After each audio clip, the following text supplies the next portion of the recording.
Hi there, and welcome to Inflow Stockroom. You're on your way to quick and easy inventory management for your whole team. To get started, grab your mobile device and open up the camera app. Use the camera to scan the QR code shown in this video. Your phone will open either the app or Google Play Store to install the Stockroom mobile app.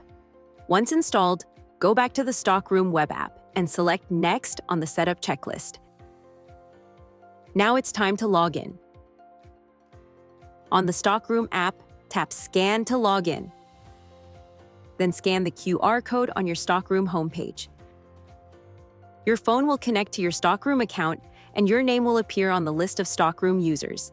Go back to the Stockroom homepage and click Complete this step. Now that you have the app, let's try it out with a sample product. On your device, open the Stockroom app and tap your name.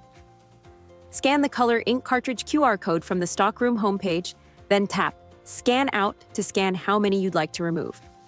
After scanning, tap Done to adjust the inventory levels. To add stock, tap your name, then scan in at the top of the screen. Tap Scan In to increase inventory. Then when you're finished scanning, tap Done. And that is all there is to know about the Stockroom app. Return to the Stockroom homepage and select Complete this step to continue setting up.